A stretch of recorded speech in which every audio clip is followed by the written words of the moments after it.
Buletin Didik 23 Julai bersama saya Khairi Hazwan Muhammad Asri. Assalamualaikum dan salam sejahtera. Menteri Kanan Pendidikan Datuk Dr. Razzie Jidin menerima kunjungan rakan sejawatnya dari Singapura Chan Chun Sing semalam. Menteri Pendidikan Singapura itu juga merupakan Presiden Majlis Pertubuhan Menteri Pendidikan Asia Tenggara atau Southeast Asian Ministers of Education Organisation (SEAMIO). Dalam perkongsian di Facebook, Datuk Dr. Razzie menjelaskan mereka berkongsi pandangan mengenai usaha mentransformasi sistem pendidikan dalam mendepani pelbagai cabaran pada masa hadapan. Beliau juga merakamkan penghargaan kepada Chan Chun Sing yang menyokongnya ketika menjawat jawatan Presiden Majlis SEAMIO pada sesi 2020-2021.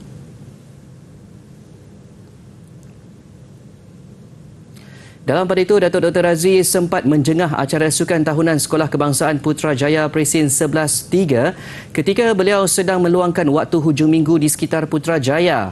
Menurut Datuk Dr. Razzie, acara sukan tahunan itu dijalankan di padang Sekolah Kebangsaan Putrajaya Presin 11-2 kerana padang sekolah mereka sedang dibaik pulih. Kunjungan Menteri Kanan Pendidikan itu disambut meriah pelajar dan warga sekolah yang memanfaatkan peluang itu untuk beramah mesra. Beliau turut memberikan kata-kata semangat kepada murid yang menyertai acara tersebut. Wabak jangkitan salur pernafasan membabitkan pelajar dan murid sekolah di Melaka masih terkawal. Pemantauan menerusi Jabatan Kesihatan Negeri dengan kerjasama Jabatan Pendidikan Negeri sentiasa dipergiatkan dalam memastikan kadar penularannya tidak meningkat. Masih lagi tiada kes kematian di Melaka, malah kapasiti ward kanak-kanak terutamanya di dalam Melaka masih lagi kita boleh manageable ataupun masih lagi boleh dikawal.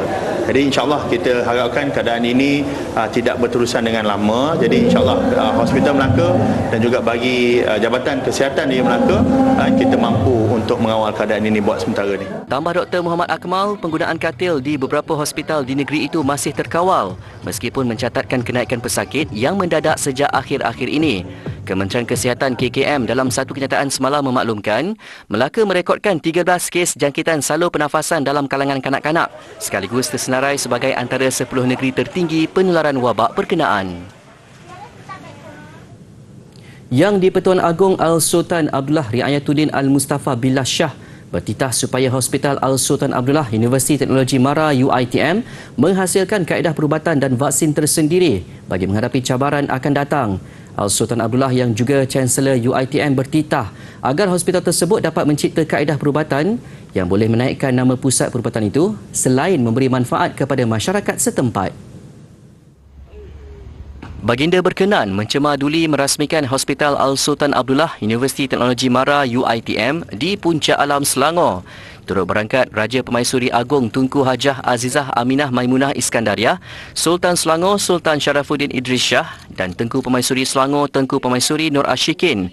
Al-Sultan Abdullah bertitah, baginda juga amat terharu dan berbangga hospital itu dinamakan atas nama baginda dan berharap perkhidmatannya kepada rakyat dapat terus dipertingkatkan.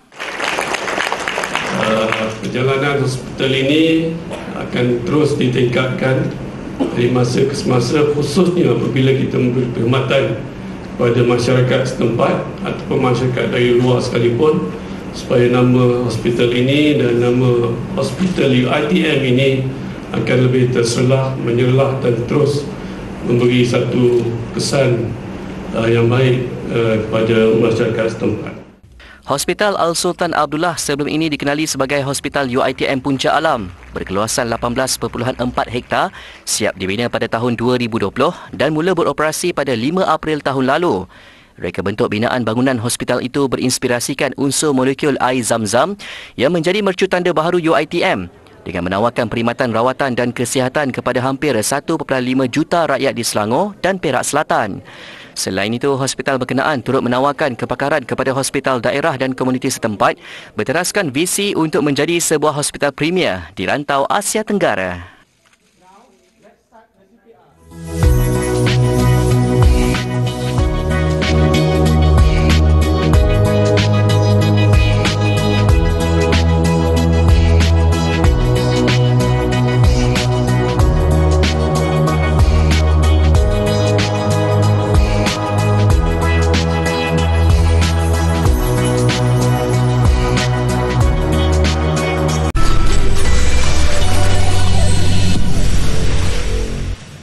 Kembali di Buletin Didik. Segmen kerjaya pilihan untuk minggu ini, kita dekati jurubahasa isyarat.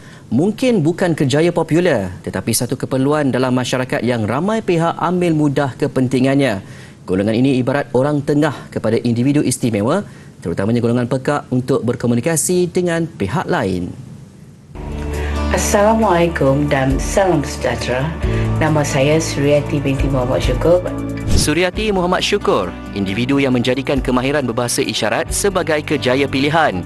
Berkelulusan Diploma Jurubahasa Isyarat dari Kolej Universiti Teknologi Antarabangsa Twin Tech, Suryati kini berkhidmat di Persatuan Orang Pekak Malaysia. Suryati yang berpengalaman selama 13 tahun menjadi pemudah cara komunikasi antara individu pekak dan normal. Masyarakat sering tidak menyedari tugas dan khidmat Suryati amat besar, bukan sahaja untuk komunikasi seharian, malah dalam usaha untuk menyampaikan maklumat penting. Anak kelahiran Kedah itu mengakui kepentingan bahasa isyarat mula disedari apabila Perintah Kawalan Pergerakan PKP dilaksanakan oleh kerajaan. Jurubahasa isyarat merupakan satu kerjaya yang mempunyai tanggungjawab besar dalam membantu orang pekak bagi mendapatkan maklumat dan menyampaikan maklumat kepada orang lain. Sejak berlakunya pandemik 1.0, kerajaan mengarahkan semua sektor ekonomi sosial ditutup, maka rakyat Malaysia tinggal di rumah dan menonton televisyen untuk melihat maklumat terkini perkembangan berkenaan COVID-19. Sebab pandemik COVID-19, rakyat Malaysia mula sedar kewujudan kerjaya jurubahasa isyarat. Tidak seperti 20 tahun yang lalu di mana jurubahasa isyarat dianggap sebagai seorang guru ataupun sukarelawan. Suryati juga kini berkhidmat di sebuah agensi berita swasta sebagai jurubahasa isyarat untuk berita yang disiarkan secara langsung. Selain itu, jika berkelapangan, Suryati turut mengajar individu yang berminat untuk mempelajari bahasa isyarat. Kerjaya sebagai jurubahasa isyarat memerlukan kemahiran yang tinggi dan berhadapan dengan pelbagai cabaran. Mereka amat diperlukan untuk menyampaikan maklumat kepada individu pekak, bukan sahaja di kaca televisyen, malah membantu golongan terbabit dalam situasi kecemasan. Cabaran berkenaan dengan kerjaya jurubahasa isyarat, sebenarnya banyak, tapi saya ambil 3. Salah satunya adalah sentiasa bersedia dengan masa, di mana sebagai contoh pukul 12.30 malam saya menerima panggilan video daripada orang pekak yang ingin mendapatkan perkhidmatan jurubahasa isyarat, dan waktu itu dia berada di ward kecemasan di hospital. Selain itu, pembelajaran bahasa isyarat juga sentiasa berkembang dan memerlukan pengamalnya sentiasa peka. Suryati menyarankan agar lebih ramai individu mempelajari bahasa isyarat kerana sekiranya tidak dijadikan kerjaya, ia boleh dijadikan sebagai satu kemahiran.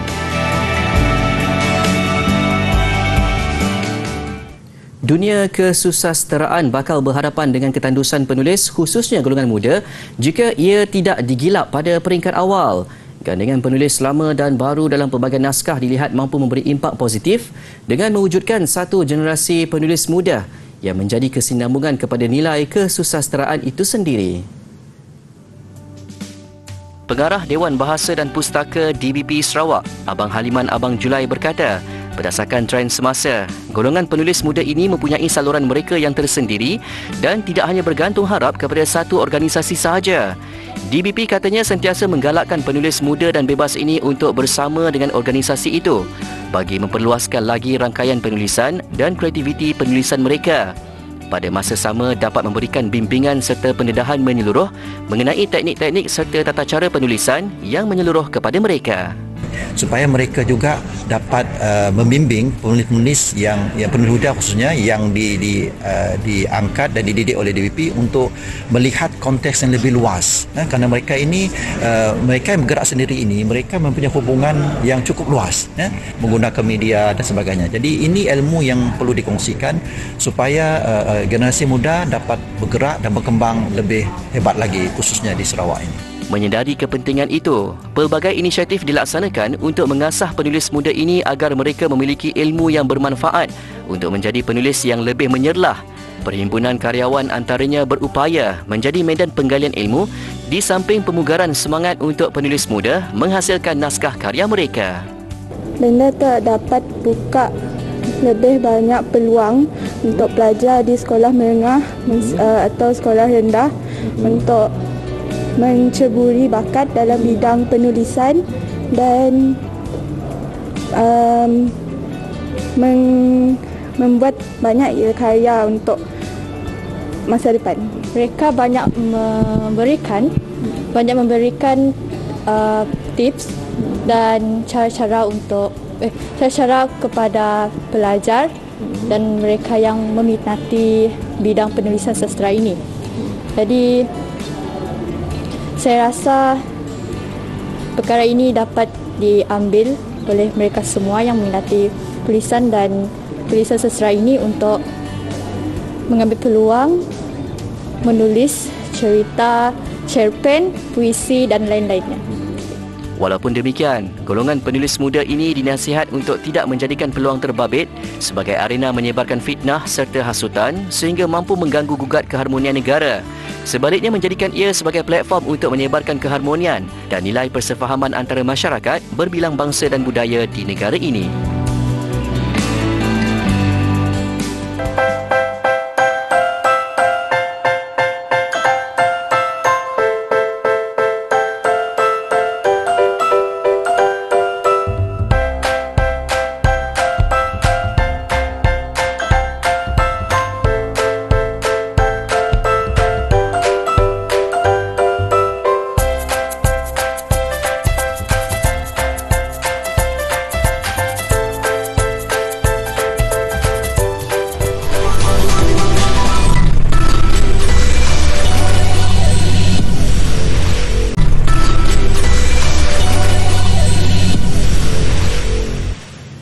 Khas untuk peminat Barbie, tarikan terbaru World of Barbie yang pertama kini dibuka di Toronto, Kanada. Dibina di kawasan seluas 30,000 kaki persegi, ia menjadi tumpuan pengunjung daripada semua peringkat umur. World of Barbie adalah kolaborasi antara syarikat Kilburn Life dan Mattel. Antara yang mencuri tumpuan, Barbie Dream House, pelbagai fashion patung Barbie, studio TV yang memberi peluang kepada peminat berinteraksi dengan permainan kegemaran mereka. There are a lot of things here. There's 10 different rooms, but within each room and zone, there are multiple different areas. So there's technically probably 15 to 20 different areas depending upon how you define them. So you've got your dream house. Within the dream house, there's 3 separate sections. Barbie's living room, her office and closet, and her kitchen. She's got her deck and pool. The list goes on and on. I couldn't stop. We'd be here all day. Bukan sahaja kanak-kanak, pengunjung dewasa turut melahirkan rasa teruja berada di sini. Yes, it absolutely reminds you of your childhood. They have different things from every era. So every time you see something from your era as a child, it brings you back to that time that you were there. And then all the new bright things are just, it's fantastic. I love everything. World of Barbie dijangka membuat penampilan di beberapa lokasi di Amerika Syarikat selepas ini, termasuk New York, Chicago dan Los Angeles. Membina jambatan di atas lebuh raya untuk binatang liar. Walaupun kedengaran agak pelik, langkah diambil pihak pengendali lebuh raya BR-101 di Rio de Janeiro, Brazil itu dapat memastikan aliran trafik lancar dan pada masa sama menjaga keselamatan binatang di hutan berhampiran. Mula dibina khas untuk melindungi populasi monyet jenis Golden Lion Tamarin. Usaha itu diperluas kepada pelbagai jenis binatang. Antara langkah itu termasuk dengan membina terowong di bawah lebuh raya yang menghubungkan ibu kota Brazil, Rio de Janeiro dengan bahagian utara negara itu. Hasil semakan daripada kamera litar tertutup mendapati semakin banyak binatang menggunakan kemudahan itu. Pada masa sama, langkah itu dapat melancarkan pertumbuhan ekonomi Brazil. Projek bermula sejak tahun 2018 dan sehingga kini sebanyak 26 terowong dan 10 jambatan sudah didirikan. Ini termasuk 9 jambatan gantung dari pokok ke pokok. Untuk terowong, mereka juga membina pagar di kawasan sekelilingnya bagi mendorong binatang menggunakan kemudahan itu untuk menyeberang. Ini kerana risiko mereka berdepan kemalangan adalah tinggi jika mereka menyeberang jalan di atas lebuh raya. Di tengah-tengah jambatan, beberapa kemudahan lain disediakan. Penganjur juga berharap pokok yang mereka tanam berhampiran jambatan itu akan terus subur sehingga menjadikan jambatan itu sebagai jambatan hutan sebenar. Adat pengebumian tempayan diamalkan oleh masyarakat di Sabah, Sarawak dan Terengganu.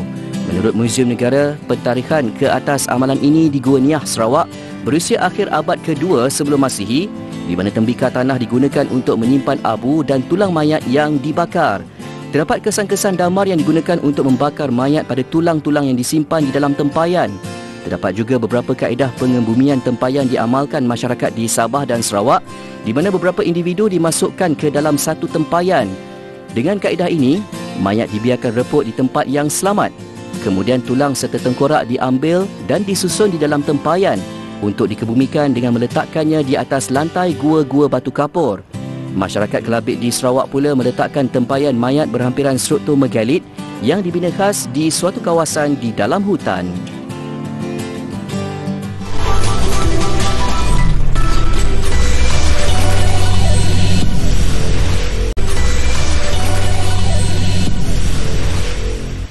Masih di Buletin Didik, seramai 122 peserta cilik daripada 10 negara menyertai Iron Kids sempena penganjuran Iron Mind 70.3 di Desaru Kos, Kota Tinggi, Johor. Daripada jumlah itu, lebih 80 peserta berumur antara 7 hingga 15 tahun mewakili Malaysia, manakala selebihnya peserta daripada Singapura, India, Perancis, Amerika Syarikat dan Britain. Murid Sekolah Kebangsaan SK Bandar Penawar 2 Hana Zahra Muhammad Zain Nizam, 10 tahun, muncul peserta perempuan pertama berjaya menamatkan acara itu. Anak sulung daripada dua beradik itu membuat persediaan selama 3 bulan dan menyifatkan berada di tempat kelima keseluruhan sebagai rekod terbaik sejak menyertai acara itu pada 2019. Saya sangat bangga. Ni pertama kalilah saya dapat nombor 1 untuk kategori perempuan. Selalu lepas balik sekolah, petang saya training dengan coach saya berlari, malam berbasikal dengan coach saya, kalau berenang ayah saya yang train. Sementara itu, peserta kanak-kanak lelaki Ikram Syahrudin Johari, 10 tahun, yang juga murid Sekolah Rendah Islam Hidayah Johor, tidak menyangka akan menjadi peserta kelima yang berjaya menamatkan acara itu walaupun kali pertama menyertainya. Happy lah sebab ini nak panggil saya top 5. Sebelum ni saya tak ada dapat sampai peringkat macam gini. Banyak kali jugalah, tapi event-event lain. Tapi kalau yang Iron Kids ni baru first lari sebab saya dah swimming dengan basikal sebab saya dah habiskan tenaga untuk dua-dua sukan tu. So saya akan penat bagi lari. Ternyata kejohanan sukan lasak seperti triathlon dalam kalangan kanak-kanak sudah mula mendapat perhatian di Malaysia. Acara santai yang mencabar prestasi fizikal dan mental kanak-kanak mampu memberi kesan positif kepada perkembangan anak-anak. Sebab pada saya sukan ini sangat bagus dan ianya satu aktiviti yang sangat bermanfaat diperkenalkan kepada kanak-kanak masih kecil supaya dia membesar dengan keadaan yang positif, suasana yang ada manfaat lah. Dan bagi saya, kalau kita nak kembangkan sukan ni, pihak association kena approach lah sekolah-sekolah terutamanya untuk bagi pendedahan. Sebab bagi saya, kalau kita nak start daripada Iron Kids ni, sebab Iron Kids ni sebenarnya dari segi organisation dia besar, dia boleh start dengan sekolah, maksudnya buat triathlon di peringkat sekolah, tapi benda tu perlu mendapat kerjasama lah daripada pihak persatuan. Penganjuran Iron Kids dibahagikan kepada 2 kategori, iaitu kanak-kanak berumur 7 hingga 10 tahun dengan acara renang 100 meter, berbasikal 4 km dan larian 1.3 km. Manakala kanak-kanak berusia 11 hingga 15 tahun pula melibatkan acara renang 200 meter, berbasikal 8 km dan larian 1.9 km. Malaysia mara ke perlawanan akhir terbuka Taiwan esok. Ia selepas beregu lelaki kebangsaan Man Wei Chong T Kai Woon berjaya melepasi peringkat separuh akhir petang tadi, manakala 3 lagi kecundang di tangan lawan masing-masing. Pemain beregu lelaki Man Wei Chong T Kai Woon berdepan wakil tuan rumah yang keempat Su Ching Heng Yi Hong Wei sejak memulakan cabaran terbuka Taiwan Rabu lalu. Memiliki ranking lebih tinggi, Kai Woon Wei Chong memanfaatkan kelebihan dengan memperoleh kemenangan awal 21-13. Lawan cuba bangkit dengan melebarkan jurang mata di pertarungan berikutnya. Tetapi Kai Woon Wei Chong menghambat semula di penghujung permainan sebelum menamatkan perjuangan Taiwan menerusi keputusan 22-20 untuk ke perlawanan akhir. Menanti mereka esok ialah satu lagi beregu tuan rumah yang juga juara Olimpik Li Yang Wang Chilin selepas menundukkan Bu Jin Yuan Wong Tian Chi dari Malaysia. Beregu campuran Hu Pang Ron Toh Yi Wei serta persoalangan profesional Song Jo Ven juga kandas kepada wakil Hong Kong dan Taiwan di fasa 4 terbaik siang tadi. Liga Malaysia, Liga Premier. Layangan kad merah ke atas pemain tengah Jasmir Mehat menjejaskan penguasaan Kelantan. Kelantan yang ketika itu mendahului 1-0 terpaksa berpuas hati dengan keputusan seri 1-1 berdepan pasukan tangga ketiga Johor Darul Takzim JDT 2. Saingan sengit sebaik whistle permulaan. Tindakan Ahmad Aisyah Hadi Muhammad Syafri menggunakan tangan bagi menahan kemarahan pemain Kelantan sekadar memakan diri. Disusuli sepakan penalti daripada Nur Syamil Abdul Ghani, Kelantan di depan. Kegembiraan pemain Kelantan tidak lama. Minit ke-36, tindakan Jasmir Mehat menendang pemain lawan menyebabkan dia dilayangkan kad kuning kedua dan terpaksa meninggalkan padang. Awal separuh masa kedua, saingan kembali hangat dengan tindakan pegawai daripada skuad Kelantan menyerbu penjaga garisan. Dipercayai kerana tidak berpuas hati dengan keputusannya. Insiden mengakibatkan permainan ditangguhkan seketika. Sebaik permainan bersambung, JDT 2 pantas menyamakan kedudukan menerusi tandukan Daryl Sham KK George. Kedudukan kekal sehingga tamat permainan. Saingan untuk kedudukan pendahulu semakin sengit. Kelantan dengan 26 mata kekal di tangga teratas. Sekurang-kurangnya 3 pasukan, T-Team, JDT 2 dan Kuching mampu mencabar kedudukan Kelantan. Beralih ke tenis Hamburg terbuka Eropah. Tuah memihak pemain Slovakia Alex Molchan. Lega menang 6-7 pada set pertama, lawannya Borna Coric dari Croatia tiba-tiba mengadu sakit sehingga perlu diberikan rawatan. Dan meskipun Coric kembali semula ke gelanggang, penampilannya tidak lama. Coric akhirnya memutuskan menarik diri ketika ketinggalan 0-2. Tindakannya itu membolehkan Molchan mara ke peringkat separuh akhir.